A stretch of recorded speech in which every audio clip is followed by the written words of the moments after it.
Studio open किया Delhi. Oh my God. और ना सबसे बड़ी पता चिंता क्या होती है कि जो बच्चे पढ़ रहे थे अब उनका क्या होगा, मतलब एकदम से ब्रेकडाउन। 50-60 कॉल किए होंगे मैंने पैनिक होकर ना, क्यों हुआ, क्या रिकवर हो सकता है। सर जब आपने स्टार्ट किया था इन कंपैरेटिव टू अब जो आप लाइफ जी रहे हो, क्या डिफरेंस फील होता है? मैं मतलब एक 5 साल का बच्चा जो इमेजिन करता है अपनी आंखों में, जिसके फादर नहीं है, मम्मी हाउसवाइफ है, कि मुझे अपने लिए ये सब करना है, अपनी फैमिली के लिए ये सब करना है, तो एक वो ड्रीम था कि माँ के लिए ये चीज़ें होंगी और सारे टारगेट्स बना रखे थे। बाई गॉड ग्रेस सब फोड़े सारे टारगेट्स ना, अब नए बना लिए हैं एंड भगवान की दया से वो भी अचीव करेंगे। भैया आपकी गर्लफ्रेंड है क्या? भाई मैं तो बहुत दूर हूँ और मैं सबको बोलूँगा दूर ही रहो जब तक करियर में कुछ बनना चाहो। जब बन जाओ तो जो बनाना हो बना लेना, पर उससे पहले no girlfriends, nothing, no boyfriend. Sir मैंने हमेशा सुना है कि आप रिलेशनशिप के ना बड़े खिलाफ बोलते हो, व्हाई? यार खिलाफ नहीं बोलता, मैं ये बिलीव करता हूँ कि आप जब पढ़ रहे हो ना और आपके सारे खर्चे आपके पेरेंट्स उठा रहे हैं, तो ये जो आपके शौक की चीज़ें हैं ना, बॉयफ्रेंड गर्लफ्रेंड जो भी आप बोलते हो, इतने टर्म्स चलते हैं, प्लीज़ ये खुद के पैसे पे पूरे कर लेना। जब कैपेबल हो जाओ कमाने के ना, या जिस दिन अफसर बन जाओगे, यूनिफॉर्म पहन लोगे, तब करना ये सब। तो मैं खिलाफ नहीं बोलता, बस मैं अगेंस्ट हूँ। मुझे लगता है कि हर चीज़ का एक सही समय होता है, तो ये सही चीज़ हो सकती है पर ये गलत टाइम है। सर आपका इजी रह ही कहाँ गया? आप हमेशा बोलते हो इजी है, बट इस बार की मैथ्स देखी जाए तो कहाँ इजी है? यार मैं शुरू से इजी इसलिए बोलता हूँ क्योंकि अगर आप कंपेयर करो एफकेट को इंडिया के बाकी अदर एग्जाम से, तो भाई एफकेट सबसे इजीएस्ट मिलेगा यार। 300 नंबर में, मतलब तुम सोचो 121 कट ऑफ जा रही है। अगर आप इतना भी नहीं पढ़ सकते ना, तो बाकी एग्जाम तो छोड़ दो, नहीं होंगे क्लियर। और आज भी मैं ये बिलीव करता हूँ, ये सारे पेपर्स देखे हैं, आज भी कुछ बच्चे ऐसे निकल के आते हैं जो हमेशा बोलते हैं सर बहुत इजी एग्जाम है। पता है क्यों बोलते हैं? क्योंकि पढ़ रहे हैं। तो भाई अगर बाकी एग्जाम से कंपेयर करें तो एफकेट अभी भी ईजीएस्ट ही है। अगर ये नहीं हो पा रहा ना, तो पढ़ना चालू कर दो, क्योंकि इसके अलावा दुनिया बहुत ज़्यादा मुश्किल में पड़ जाओगे। Hello everyone, welcome back to Podpay. It's not a podcast, it's people on difficult paths.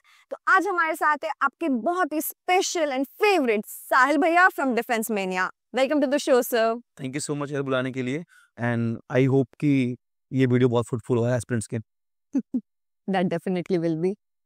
Sir Sahil भैया को ऑन डिफेंस मेनिया तो सब जानते हैं, but who is Sahil beyond Defence mania?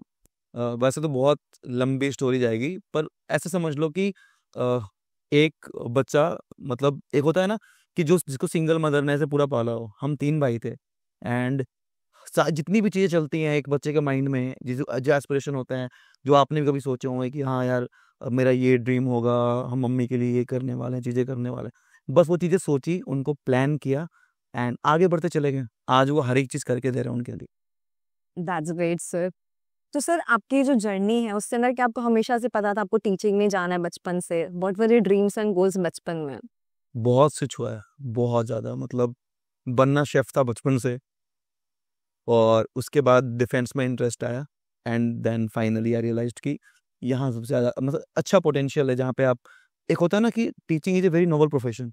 आप काम कर रहे होते हो और उसके लिए आपको लोग अप्रिशिएट भी कर रहे होते हैं, और ये आपको बहुत ज़्यादा मोटिवेट करता है। एंड ट्रस्ट मी, ये तो सबसे बेस्ट काम हुआ जहाँ पे किसी के लाइफ को आप डायरेक्शन दे रहे हो। आज जितने ये बच्चे ऑफिसर बनते हैं ना, जब उनका एक टेक्स्ट आता है कि साहिल भैया, या फिर उनके पेरेंट्स बोलते हैं कि भैया आपका जो मतलब जो बच्चा था वो सिलेक्ट हो गया, उसकी लाइफ बन गई। क्योंकि जब एक बच्चा अफसर बन रहा होता है ना, तो वो अपनी लाइफ नहीं, अपने पीछे के जितने लोग हैं ना, सबकी लाइफ बना सकता है। तो बस ये बहुत है यार, मतलब ये बहुत अच्छा मोटिवेशन था। तो जैसे कि आपने कहा आपको शुरू से शेफ बनना था, तो आपने कोशिश नहीं करी शेफ बनने की इनिशियली? ट्राई किया था, शुरू में बहुत शौक आया कि कोई कोर्स वोर्स करते हैं। हुआ ये ना कि आफ्टर 12th जैसे बहुत सारे एस्पिरेंट होते हैं, तो सबके माइंड में होता है कि हमें मतलब ये डिग्री करनी है। लोग ग्रेजुएशन के अपने कोर्सेज चूज कर रहे होते हैं। हमारे दोस्त थे, कोई बीटेक के लिए खोज रहा है, किसी को एग्रीकल्चर साइंस करना है, और मैं और भैया ये सोच रहे थे कि हम पैसे कैसे कमा सकते हैं, हम जॉब क्या करेंगे। यू वोंट बिलीव, मतलब हमने सारे फॉर्म अप्लाई किए थे यार। उस टाइम पे अगर ग्रुप डी का फॉर्म आया होगा ना, वो भी भरा होगा, सारे फॉर्म अप्लाई करते थे। तो लकीली भैया आफ्टर 12th एयरफोर्स उसने ज्वाइन कर लिया, एंड उसके ज्वाइन करने के बाद थोड़ा सा मतलब फैमिली में स्टेबिलिटी आई, मेरी पढ़ाई को संभाला उसने, वो एग्जाम्स मैंने भी क्लियर किए। एंड पर भैया का सजेशन था कि यार मैं काफ़ी हूँ, अभी मैं फैमिली को सपोर्ट कर सकता हूँ, तुम मतलब ऑफिसर एंट्री के लिए प्रिपेयर करो। फिर वहाँ से चीज़ें स्टार्ट हुई कि चलो देख लेंगे। सो जैसे कि मैंने सुना है कि आप 11 टाइम्स कॉन्फ्रेंस आउट हो, आपको क्या लगता है व्हाट वर द रीजन जिस वजह से आपका वो रह गया? And how do you feel now जब आप बहुत सारे बच्चों को ऑफिसर बना रहे होते हो? मैं बच्चों को बोलता हूँ हमेशा कि मैं अब वो जो ड्रीम लाइफ थी ना मेरी, मैं आपके थ्रू जी रहा हूँ। सो हुआ ये कि मैं एनसीसी कैडेट रह चुका हूँ, तो मुझे एक एसएसबी उसकी मिलती थी, सीडीएस के थ्रू आईएमए की मिलती थी और एफकेट की। तो यही साल में 6 हो जाती थी। 2 साल तक बैक टू बैक खूब एक्सपेरिमेंट किया खुद के ऊपर। बहुत लकी रहा कि कभी डे 1 पे बैग वापस लेके आने का मौका नहीं मिला। लेकिन एक चीज़ जो मैं फ़ील करता हूँ कि यार उस टाइम पे ना सही तरीके से जो गाइडेंस होती है ना, कि कोई राइट तरीके से गाइड कर दे, समझा दे, क्योंकि खुद से ही कर रहे थे। पैरेलल मैंने यूट्यूब भी कर रहा था। तो एक चीज़ ये भी हो सकती है कि जो सीरियसनेस पहले थे ना कि मुझे मतलब चाहिए फ़ौज में, अब ना आप जब पढ़ाने लगते हो बच्चों को, आपकी रिस्पॉन्सिबिलिटीज़ बहुत ज़्यादा बढ़ जाती हैं, तो वो फ़ोकस भी नहीं रहता। और जब सीरियस हुआ इन चीज़ों को लेके, तब एक मेडिकल इश्यू के बारे में पता चल गया। उसके बाद तो फिर दिल टूट गया कि ओके, ठीक है, अब फ़ौज तो नहीं होगा, एक काम करते हैं, अब गाइड करेंगे। तो सर आपका ये ड्रीम शैटर हुआ जब आपको रियलाइज हुआ कि okay this is not going to be my future, कैसे खुद को उठाया, कैसे टीचिंग में घुसे और उसे स्टार्ट करा कि आज इस लेवल पर है डिफेंस में? हाँ, जैसे ना मैं अपने पहले अटेम्प्ट से एफकेट वाले बच्चों को गाइड कर रहा हूँ। ओके, यू वोंट बिलीव, मतलब लाइक 2019, 29। हाँ, पहला अटेम्प्ट दिया होगा ना, तब से गाइड कर रहा हूँ बच्चों को। और गाइड करते-करते ये हुआ ना कि काफ़ी सारे बच्चे जानते थे। एसएसबी जा रहा हूँ, वहाँ भी बच्चे पहचान ले रहे हैं। ये चीज़ चलती थी। तो एक तो ये भी था मन में कि ठीक है, अब फुल फ्लेज अगर मुझे यही करना है, एंड जब इतने सारे बच्चों की लाइफ चेंज हो रही है, तो कोई बात नहीं यार, यही करेंगे। मतलब एक ड्रीम लाइफ होती है। आज मुझे कहीं भी जाना होता है, वो सेम ट्रीटमेंट मिल जाता है। एक स्टोरी पुट करनी है, भाई मैं जालंधर आ रहा हूँ, ओके, सारे अरेंजमेंट कैंटोनमेंट में हो गए। ए तो सर हमेशा से आपको ये था कि खुद का बिजनेस स्टार्ट करना है? आपने सोचा नहीं कि let's do a job under someone, पढ़ाना वहां से शुरू करता हूँ? Like where did you get that confidence कि डायरेक्ट स्टार्ट कर दिया आपने, या आपने पहले किसी कोचिंग में पढ़ाया था?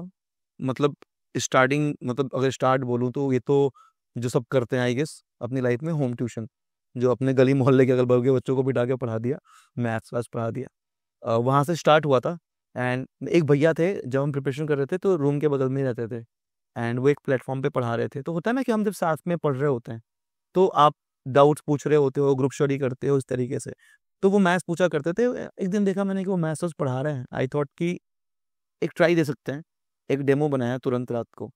बहुत मतलब एक होता है ना कि उनका एक डेमो में किसी ऐसे मच्छर का भी साउंड आ गया, वो रिजेक्ट करते थे। रात को जग के 2 बजे कमरा एकदम शांत करके एक डेमो बनाया, अप्रूव हो गया। एंड किस्मत बहुत अच्छी रही, 1 महीने के अंदर वहाँ पे जो ग्रोथ मिली, ये लोग साल-साल भर से लगे हुए थे और मैं आगे चला गया, काफ़ी फॉलोअर्स मिल गए वहाँ पे। मतलब एक होता है पहचान वहाँ से थोड़ी-सी मिली। बट आप जैसे आपने पूछा ना कि किसी कंपनी के अंडर में कहीं कोचिंग, आप जब किसी के अंडर में होते हो ना, तो फिर मतलब आपका विज़न मैच नहीं, अलाइन नहीं होता, कभी नहीं हो सकता। मेरे माइंड में शुरू से ये था कि जो डिफ़िकल्टीज़ मैंने फेस करी हैं, पापा नहीं थे, राइट। फाइनेंशियली बहुत प्रॉब्लम होती थी। मतलब बेसिक नीड्स पूरी हो जाए वही बहुत इम्पोर्टेंट थी। जिस बच्चे ने एक बुक के लिए भी खरीदने के पहले सोचा होगा ना, 50 बुक पढ़ के क्या चाहिए, इसकी सेकंड हैंड कॉपी मिल गई है, किसी दोस्त ने वो बुक आपको दे दी। तो उसके लिए बड़े अमाउंट पे कोर्सेज़ सेल करना बहुत बड़ी बात थी। राइट। जब तक फ्री था वो प्लेटफ़ॉर्म तब तक पढ़ाया। द मोमेंट उन्होंने अपने प्लस कोर्सेज़ लॉन्च किए, मैंने सोच लिया कि ये तो नहीं हो सकता। इसके लिए पढ़ाना स्टार्ट नहीं किया था। जब किसी बच्चे को बेचना पड़ेगा, मतलब अगर मेरे ही लेक्चर्स को देखने के लिए किसी बच्चे को इतना बड़ा अमाउंट पे करना पड़े, कंपनी कमा रही है, तो राइट। क्यों ना मैं खुद का प्लेटफ़ॉर्म कर लूँ यार। वहीं से डिफेंस में जाके शुरुआत हुई। एंड लकीली आज इतने सारे बच्चे साथ में हैं। और जो विज़न था to make Defence Mania India's largest pocket friendly portal, आज भी जो टीम है उस पे अलाइन करती है और इसी मिशन को लेके हम आगे बढ़ रहे हैं। That's great sir, and actually it is a great platform, very affordable. Sir तो जनरली जब मैं डिफेंस में ना कोई वीडियो सर्च करती हूँ तो कभी ऐसा कोई वीडियो आ जाता है जिसपे लिखा था channel does not exist. What is the background अभी भी आती स्टोरी है। Behind that? अब मैंने देखा नहीं रिसेंट में यार। मतलब जब 2019 में स्टार्ट किया था ना, तो ऑफिशियली जो स्टार्ट हुआ है वो हुआ है, डेट याद नहीं, जनवरी में हुआ होगा। सो छोटी सी स्टोरी है। मैं भोपाल बोर्ड में था एसएसबी के लिए। वहाँ पे मेरी फ्रेंड थी, हम बैठ के बात कर रहे थे कि यार मैंने अभी अभी ये प्लेटफॉर्म छोड़ा, नया नया छोड़ा था मैंने, प्लेटफॉर्म छोड़ा है। वो ऐसे थे, शौक थी काफ़ी कि बहुत अच्छी सैलरी थी, छोड़ क्यों दी तुमने। और मैंने बताया कि मेरा ये विजन है। शी वाज लाइक यार मिलके करते हैं इस चीज़ को। उसने बीएड वीएड भी कर रखी थी, डिफेंस एग्जाम्स का अच्छा एक्सपीरियंस था। So we started Defence Mania जनवरी में। फैब में एफकेट होता है, 1 महीने में चैनल बूम, 10,000 सब्सक्राइबर्स, जो वाओ, उस टाइम पे बहुत बड़ी चीज़ थी। 2019। एंड तब जब आपने ज़ीरो से स्टार्ट किया हो, और जब अब आपने घरवालों के ताने सुन रखे हों कि तूने इतनी अच्छी पेमेंट वाली जॉब छोड़ी है, तेरे में बहुत ज़्यादा कॉन्फिडेंस है, ओवर कॉन्फिडेंट हो गए हो, ये है, वो है। और मैं अपने फर्स्ट $100 अभी यूट्यूब पे हो आप तो आपको पता होगा, पहले तो अभी का रूल का मुझे नहीं पता, और पहले का ये था कि $100 ही आएंगे, एक साथ ही आएंगे। मैं रात को मम्मी से बात करी है कि हाँ मम्मी अब रेवेन्यू होना स्टार्ट होगा, लेट्स सी 10,000 बच्चे हो गए। सुबह उठ के देखता हूँ, पहला काम होता है स्टूडियो चेक करना, स्टूडियो ओपन किया, डिलीट। Oh my God. मतलब मैं नहीं चाहता वो फीलिंग कोई रखे कि एक होता है ना, ऐसा लगता है कि कोई किसी इंसान को आपने खो दिया, कि हाँ, यार चैनल ना हमारे लिए भी, आपको ये फील होता हो, एक बच्चे ऐसा ही होता है, राइट, जीरो एक से एक करके ना, करने। एक सब्सक्राइबर आया होगा, 100 का वेट किया, 400 500 करते करते बढ़ाते हैं 10,000 पे पहुंचे थे, बच्चे पूछते थे एंड देन। और ना सबसे बड़ी पता है चिंता क्या होती है, कि जो बच्चे पढ़ रहे थे अब उनका क्या होगा, एग्जैक्टली। उनको कैसे रीच आउट करूं मैं, वो मुझे कहाँ ढूंढेंगे।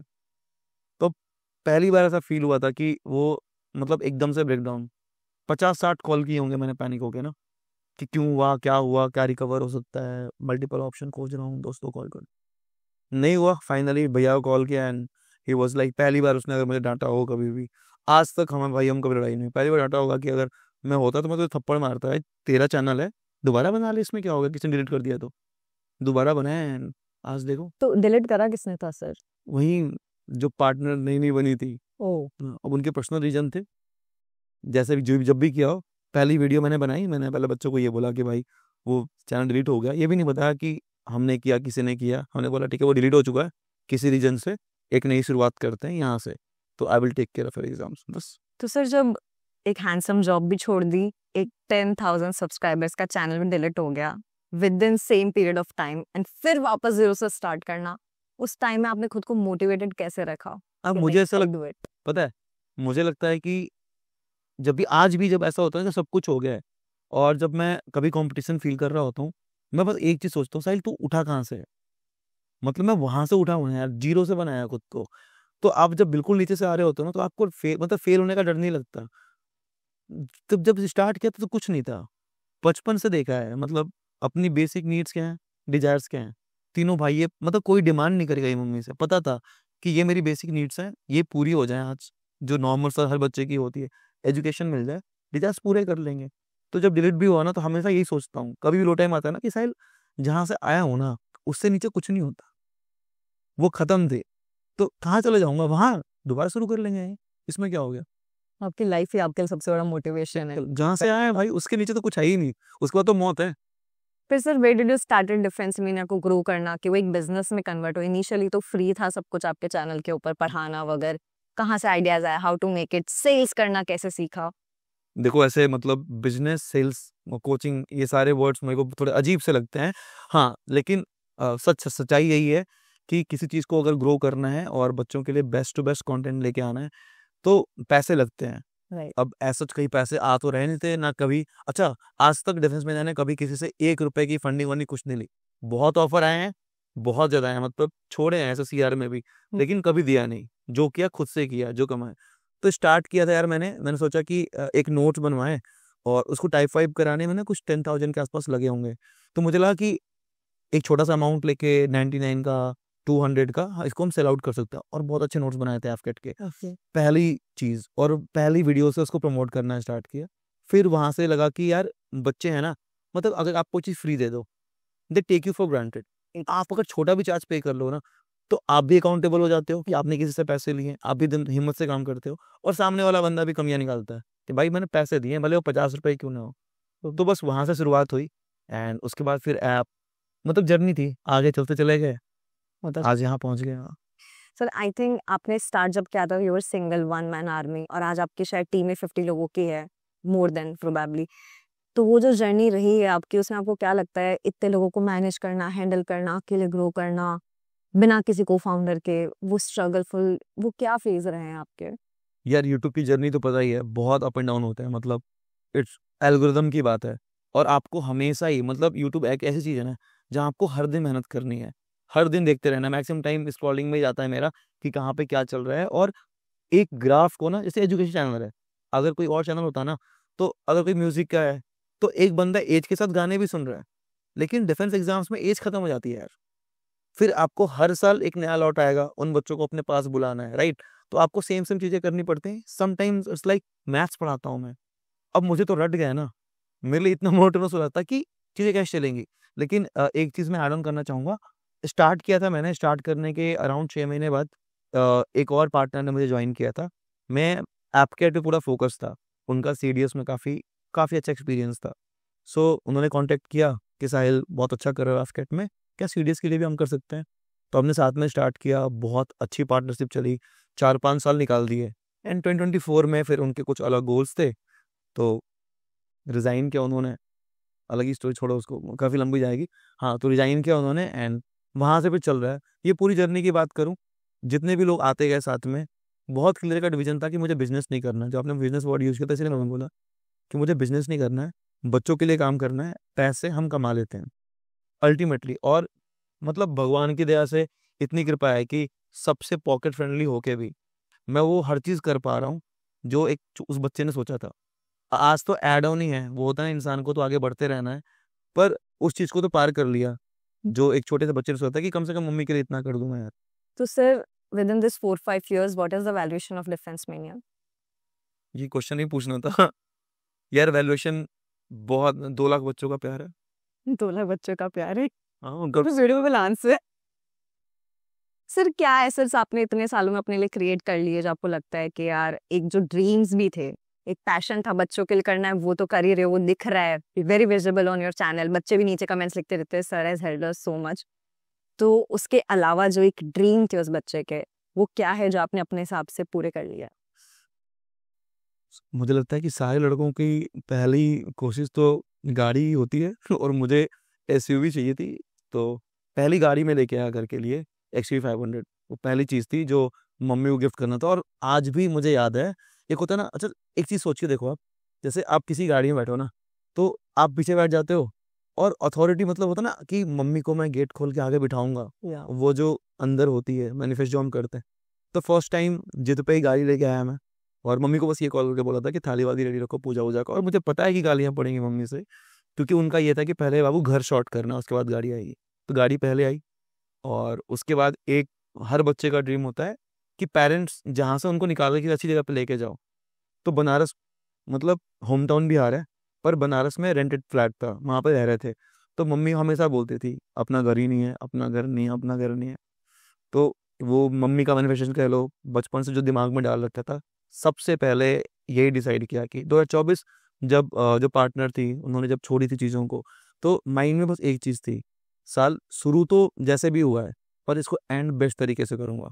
मुझे याद है सुबह के 4-4:30 बज रहे होंगे, मैंने भैया को एक मैसेज किया कि भैया दिसंबर में नवंबर में तेरी शादी होने वाली है, हम घर ले रहे हैं, थोड़ी सेविंग कर लेना। और मैसेज करके स्क्रीनशॉट लगा लिया अपने वॉलपेपर पे कि अब ये चेंज तब करूँगा जब घर आ जाएगा। तो आप ये कह सकते हो एसेट में कि मम्मी को घर चाहिए था, उनको उनका ड्रीम होम मिल चुका है, तो काफ़ी खुश रहती हैं वो, मतलब शी इज़ सो प्राउड। एक वो मतलब मम्मी बेस्ट फीलिंग है शायद एक लड़के के लिए कि मेरी माँ खुश है। बीइंग अ सिंगल पेरेंट, उन्होंने आपको जिस हिसाब से बड़ा करा है, तो उनके लिए मतलब ना एवरीथिंग। सारी ब्लेसिंग्स ही लगती है मुझे कि मतलब लाइफ शुरू कैसे हुई थी। अच्छा, मम्मी का ऐसा था कि पहले बहुत जल्दी शादियाँ होती थी। एट द एज ऑफ 24 वो विडो हुई 3 बच्चों के साथ। नाउ इमेजिन कि स्ट्रगल। हाँ, और अगर कोई कुछ बोलता था ना कि आप और कोई शादी कर लो या फिर बहुत यंग एज में हो, तो एक ही वर्ड हमेशा सुना है उनके मन से, और जो हमेशा दिमाग में याद रहेगा वो ये था कि मुझे अपने बच्चों के लिए जीना है, मुझे अपने बच्चों के लिए जीना है। इसीलिए तो जब उन्होंने इस चीज़ को मेंटेन रखी, तो जब आगे बढ़ते ना, तो ये था कि अब तो हर चीज़ माँ के लिए होगी। मतलब उनके ऊपर तो सब कुर्बान है भाई, माँ के ऊपर, मम्मी और नानी बहुत प्यार करता हूँ मैं। अच्छा, जब आप पूछ रहे थे ना वो प्राउड फीलिंग वाली, यस। पहले मम्मी थोड़ी अलग थी, जब टेंशन होती है हर माँ को होती है बच्चे करियर में कैसे करें। आज आई कैन प्राउडली से कि मतलब उनकी आंखों में वो दिखता है, जब वो वॉक करे तो सामने ना, सी इज लाइक ये चीज़ चाहिए, बस एक बार देखेंगी एंड वो ले लेंगी। मैंने चेंज होते हुए देखा है, प्राइस कंपेयर करने से लेके प्राइस टैग ना देखने तक। मैं तो फिर भी देख ही लेता हूँ, दैट इज। ज़्यादा महंगा ना पड़ जाए, लेकिन माँ नहीं देखती, मम्मी नहीं देखती। मेरे तीनों बच्चे हैं ना, कर लेंगे, देख लेंगे। तीसरा वाला नहीं है अभी। दो। पर रैक कर लेगा वो भी कर लेगा। बिल्कुल करेगा। सो सर, मूविंग फॉरवर्ड, ये तो आपकी पर्सनल लाइफ में इस वे में हो गया, आपके करियर वेज में हो गया। What are your future plans Defence Media को लेके? आई बिलीव आपने 2 ऑफलाइन सेंटर्स भी स्टार्ट कर लिए हैं recently. Where do you see Defence Media in next 5 years? यार मतलब ऐसा है कि मुझे हर घर तक पहुंचाना है, मैं बस ये चाहता हूँ कि वो जो कंपैरिजन फैक्टर होता है ना, ये जो एक टैग बना है कि आपको बेस्ट क्वालिटी एजुकेशन चाहिए तो आपको बहुत सारे पैसे पे करने पड़ेंगे, ये मैं हटा दूंगा। लोग शुरुआत तो करते हैं, लेकिन ना फिर कहीं ना कहीं वो विजन ना बहुत खोसा जाता है, फंडिंग आ जाती है, कमाना पड़ता है। लेकिन इस चीज़ को जिंदा रखेंगे हम कि बेस्ट से बेस्ट क्वालिटी कंटेंट देंगे और रेट्स बहुत अफोर्डेबल रखेंगे ताकि हर एक बच्चा पढ़ सके। हर एक बच्चे को ये बताएंगे कि भाई हम जितनी मेहनत कर रहे हैं ना, अगर वो हमें देख भी रहा होगा पढ़ाते हुए ना, वो हमारी मेहनत देख के इंस्पायर होगा और वो पढ़ेगा। और मैं बिलीव करता हूँ कि आप जब एक अच्छा विजन लेके चलते हो तो बस लोग जुड़ते जाते हैं और पूरी पूरी टीम बन जाती है। So I believe पूरे इंडिया के अंदर there will be institutes of defense main in coming 5 years. हाँ, मतलब क्या ही बताऊँ मैं, इस साल को एंड होते होते देखो बाकी तो गोल तो यही है यार, हर जगह पहुंचा सके। That's great actually, क्योंकि I think जैसे जैसे AI बढ़ रहा है और मार्केट में लोगों को मनी का जो वो प्राउड है ना कि पैसे कमाना है, लोग प्राइस बढ़ा रहे हैं, ये नहीं देख रहे हैं कि इफ पीछे जो बच्चा है वो अफोर्ड कर सकता है या अफोर्ड कर रहा है तो क्या उसके पीछे सेक्रीफाइसेस कर रहा है। बिल्कुल। सिर्फ मूविंग फॉरवर्ड टूवर्ड्स, जैसे आपको पता है एआई जो है बूम पे चल रहा है अभी और हर सेक्टर में एआई डिफरेंस क्रिएट कर रहा है। आपको क्या लगता है कि एजुकेशन सेक्टर में एआई क्या डिफरेंस क्रिएट करने वाला है? Is it going to be boon और अ बैन फॉर डिफेंस? यार एजुकेशन का ना मैं ये सोचता हूँ कि आप किसी चीज़ को अगर सर्च कर रहे हो, उसके लिए ना पहले गूगल भी था, लोग सर्च करते थे। पढ़ाई के मामले में ना ह्यूमन टच हमेशा मतलब जरूरी है। आप एक एस्पिरेंट हो, आप मेरे पास आते हो, साहिल भैया मुझे ये प्रॉब्लम है, पर मैं आपको देख के ऑब्जर्व करूंगा, यार ये तो बहुत नर्वस ही लग रही है, इसका बैकग्राउंड क्या है, कहीं कोई प्रॉब्लम तो नहीं चल रही। तो आज ना ह्यूमन टच इसलिए भी जरूरी है। जब कोई बच्चा अपने पास पढ़ने आता है ना, तो मेरी पहली आदत थी, मैं गूगल फॉर्म शेयर करता था। ऐसी बहुत सारी चीजें होती है ना जो एस्पिरेंट अपने मन में रख के बैठते हैं, बॉयज गर्ल्स कोई भी हो, वो रखते हैं अपने मन में, ना वो अपने दोस्तों को बोल पाते, ना अपनी फैमिली को बोल पाते। तो मैं बोलता हूँ, देखो मैं तुम्हें नहीं जानता, ना तुम्हें जज करने वाला, सिंपल सी बात है, अगर तुम्हारी लाइफ में कोई प्रॉब्लम है, सॉल्व कर सकता हूँ मैं अपने लेवल पे। क्योंकि जो इंसान प्रॉब्लम में होता है उसको समझ में नहीं आता, ऊपर से देखो तो सब दिखता है कि इसको कैसे ठीक कर सकते हैं। तो मेरा ये मानना है कि एआई ठीक है, इससे बहुत हेल्प मिल सकती है, लेकिन स्पेशली मेंटरशिप में, टीचिंग में हमेशा ह्यूमन टच चाहिए होगा। वो कभी रिप्लेस नहीं हो सकता, कभी भी नहीं। अब कल को रोबोट ही बना दे किसी को क्लोन करके, तो नहीं पता भाई, आज के टाइम पे तो नहीं हो सकता। So books and the emotional touch हमेशा is going to always be there. So जैसे एआई पे मैंने आजकल एक चीज देखी है, चैट जीपीटी जो है इमोशनल रिप्लाईज भी देता है। बहुत सारे बच्चे अपने जो प्रॉब्लम्स और सॉल्यूशंस है और ये रिलेशनशिप्स का जो इशू चल रहा है आजकल, पता नहीं कितने तरह की शिप्स आ चुकी है। सो सीइंग दैट आई थिंक मैंने देखा है बहुत सारे जो चैट जीपीटी से बातें कर रहे होते हैं कि आज मेरा दिन अच्छा नहीं गया, आज मेरी बंदी ने मुझे धोखा दे दिया, ये कर दिया, वो कर दिया, एंड वो आंसर्स भी दे रहा है। तो व्हाट डू यू थिंक ये बच्चों के लिए कितना हार्मफुल होने वाला फ्यूचर में? यार मैं तो बहुत ज्यादा हार्मफुल मानता हूँ। दो लोग हैं जो एक दूसरे से परेशान हैं, दोनों चैट जीपीटी को लिख रहे हैं और चैट जीपीटी दोनों की तारीफ कर रहा है, भाई तू सही है, तूने बहुत अच्छा किया छोड़ के उसको। आप समझ रहे हो ना, राइट, अच्छा हो तुझे छोड़ दिया, इसको पता ही नहीं। कि कौन तो गलत? एआई तो भाई एआई है, मैं ये बिलीव करता हूँ। और जितने भी लोग एस्पिरेंट्स हैं उनको भी यही बोलूंगा कि एआई ना ह्यूमन ने बनाया है, राइट। वो कहीं से अभी मतलब समझ रहे हो ना, हमने इन्वेंट किया उस चीज को, एंड वो इतना हावी नहीं होना चाहिए। हमारे पास लोग हैं, अगर डिफेंस में ऑफिसर बनना है, आपको एसएसबी पास करनी है, उसके लिए आपका ह्यूमन इंटरेक्शन, आपके रिलेशनशिप्स, आपके बॉन्ड्स बहुत जरूरी हैं। क्लैरिटी ऑफ थॉट्स बहुत इंपॉर्टेंट है। यार वो एसडी में लिखवा लेते हैं कि पेरेंट्स आपके बारे में क्या सोचते क्या हैं, सोचते हैं? भाइयों से क्या, फ्रेंड्स का क्या है, टीचर्स का क्या है। तो ये बहुत जरूरी है। क्या एआई के बारे में थोड़ी लिखेंगे? आजकल तो वो भी लोग एआई से लिखवा रहे हैं। सीन और लाइक मुझे लगता है कि यार ना बहुत कम सिलेक्शन रेट है। तो एग्जैक्ट। जो समझदार है ना, वो प्रेफर करेंगे कि अपने दोस्तों से बात करें ना कि बैठ के आई से। वैसे ही फोन ने एक फैमिली में 10 लोग है, 10 लोग फोन में लगे पड़े हैं, सबको दूर कर दिया है। राइट। बट आई बिलीव थोड़ा सा सेंसिबल होना चाहिए लोगों को कि फोन को थोड़ा हटाओ, इंसान आज भी है, बात करो भाई, शॉर्ट करो प्रॉब्लम्स को। एग्जैक्टली, लाइक अगर एआई आपका सब कुछ बन जाएगा तो आप आसपास के लोगों को भूल जाओगे बिल्कुल। विद टच और सब कुछ कंप्लीटली फिनिश हो जाएगा। थॉट प्रोसेस, पहले क्या होता था कि पहले नोटिफिकेशन नहीं आती थी, ऑनलाइन इंटरनेट नहीं था, हमने स्टार्टिंग पता है फॉर्म कैसे भरे? एक शॉप हुआ करती थी, वहां पे कोई नोटिफिकेशन आया ना, उसको प्रिंटेड करके कुछ निकलता था, उसको क्या पता नहीं क्या बोलते थे, वो लगाते थे, हम जाके देखते थे एलिजिबिलिटी क्या, एक एक लाइन पढ़ते थे, ओके एज लिमिट ये, क्वालिफिकेशन ये मांगी है। आज बच्चे कैसे, स्पून फीडिंग की आदत इतनी है ना, ऐसे बोलते हैं सर वीडियो मेरी एज इतनी है, मेरे कितने अटेंड बचे हैं, मैं बताऊंगा ये। तो बच्चों का ना वैसे रील्स शॉर्ट्स 10 सेकंड में आप स्किप कर रहे हो तो आपको सुनने की आदत नहीं है, पेशेंस लेवल खत्म हो चुका है लोगों का। अब 1 घंटे में अगर आपने 10-15 100 हाँ टॉपिक आपने एक्सप्लोर कर लिए तो brain is confused what to exactly, take and what not. और एक लूप सा है कि आप मतलब आपको आदत लग गई है कि स्किप स्किप स्किप, तो आप फीड क्या करो जो आपको अच्छा लग रहा है। रियलिटी चेक बहुत जरूरी है आपको, मतलब मैं तो भाई एक एस्पिरेंट, आइडियल डिफेंस एस्पिरेंट की बात करूँ ना, मैं उसको समझता हूँ जो सेंसिबल हो, जो आज भी अपने दिमाग का यूज कर रहा हो। हाँ, कहीं न कहीं अगर देखा जाए तो एआई आपके दिमाग को, आपकी क्रिएटिविटी को फिनिश कर रहा है। सोचने यार समझने की क्षमता पहले कंटेंट राइटर होते थे, अब वो सजा सजा के लिखते थे, आज तुम उसको बोलो तुम्हें 4 ऑप्शन देगा, तुम चूज कर लो, अब तुम सोच ही नहीं सकते। मैं तो आप 1 महीना यूज कर लो अपने कंटेंट के लिए, आपको इतनी लत लगेगी ना, आप खुद से सोच ही नहीं पाओगे यार क्या क्रिएटिव है। क्या क्रिएटिविटी। इसलिए आज मैं बिलीव करता हूँ भाई अपना ही दिमाग चलाओ, थोड़ा बहुत इमरजेंसी में ले लिया हेल्प ठीक है, ऐसे तो नहीं यार।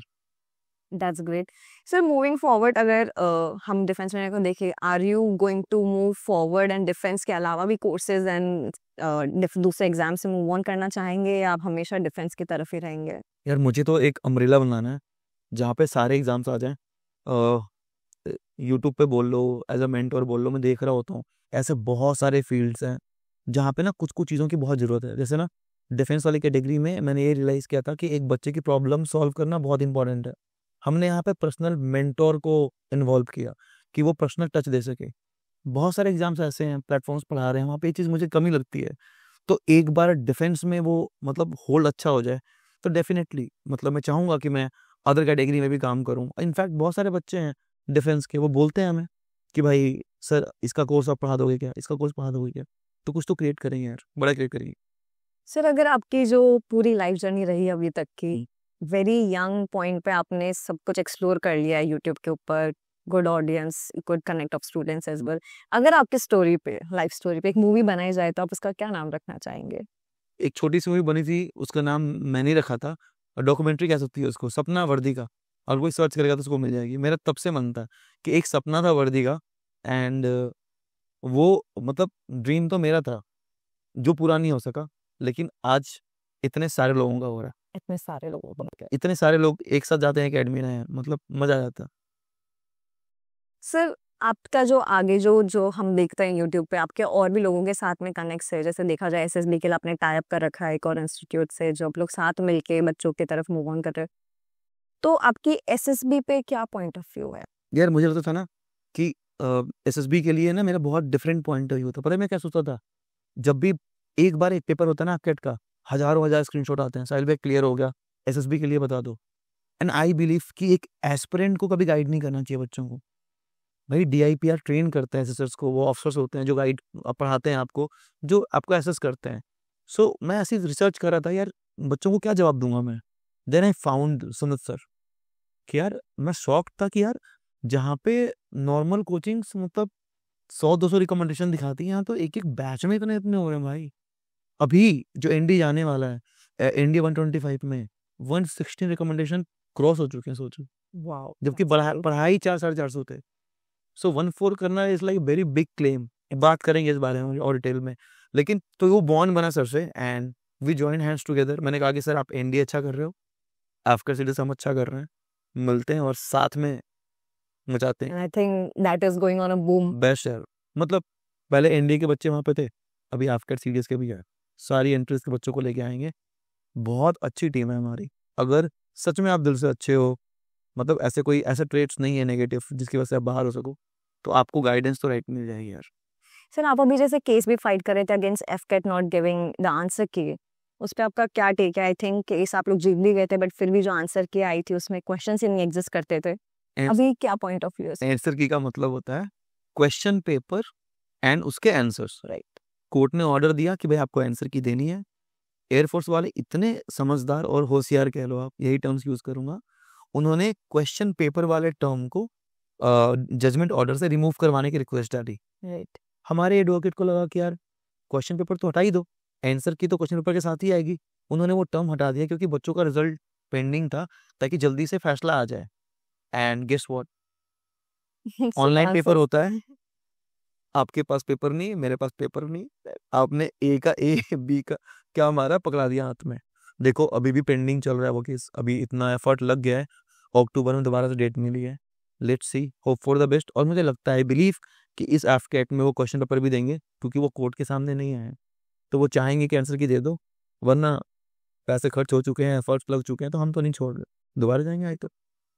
चलिए दैट्स वेयर आई थिंक बच्चों को डिफरेंस फील होता है कि यार सर हमारे लिए इतना कर रहे हैं तो we have to be there for him. बच्चों ने ही बनाया यार, मतलब किसी को जीरो से उठा के आपने साहिल भैया बना दिया, तो आज उनके लिए सब है यार, उन्हीं का दिया हुआ है, उन्हीं के लिए रहेगा हमें से। सर अगर कोई न्यू कमर इसी फील्ड में आना चाहे पढ़ाने के लिए तो उसके लिए क्या एडवाइस होगी आपकी? हमारे साथ आ जाए या ना आए, सिंपल है। मतलब यार देखो, ये रेस है बेस्ट देने की, और अपनी टीम है, मतलब सारे लोग ऐसे हैं ना, सेम पोटेंशियल पे काम करने वाले, रेस की तरह सब चल रहा है। मैं अगर ट्राई कर रहा हूँ बेस्ट से बेस्ट कंटेंट देने का, तो मैं तो यही सोचूंगा ना कि अगर आप बेस्ट करते हो तो आप साथ में आ जाओ। एग्जैक्ट। क्योंकि अगर आप यहाँ पे कंटेंट का लेवल लेके आओगे, तो डिफेंस में यहाँ पे देगा। मैं तो सोचता हूँ, अगर देखो, अगर इतना ही कोई पोटेंशियल वाला आ गया जो बराबर मेहनत करने लग जाए, तो मैं तो please welcome to my team, मिल के साथ बनाते हैं, क्यों अलग अलग कंपटीशन करने की, कि मैं तो जीत जाऊंगा। Oh my God. So positivity around there. Sir, coming towards the end of this, what is your one of the best motivational lines जो आपको लगता है कि हर बच्चे को ना अपने दीवार पे, अपनी टेबल के ऊपर लिख लेनी चाहिए? He should live by those words if you are going into defense. हर जगह बोलता हूँ, बहुत फेमस है, never look behind, what ever you have done, you have done your best. पीछे मुड़ के मत देखो यार, जो कर दिया वो कर दिया, और वो बेस्ट था, that's it. That's great, sir. Thank you for coming here and I literally enjoyed a lot and I think जो audience, जो बच्चे इसे देख रहे हैं वो उतने ही motivate हुए होंगे और उन्हें एक right guidance और एक right person मिला होगा to see their teacher, see as their teacher, and it was great having you here, sir. Thank you so much Sarjana, आप बहुत अच्छी होस्ट हो और आपके क्वेश्चंस बहुत अच्छे लगे, एंड ये जो नॉन स्क्रिप्टेड इंटरव्यू होता है मुझे बहुत अच्छे लगते हैं। Thank you so much. Thank you so much.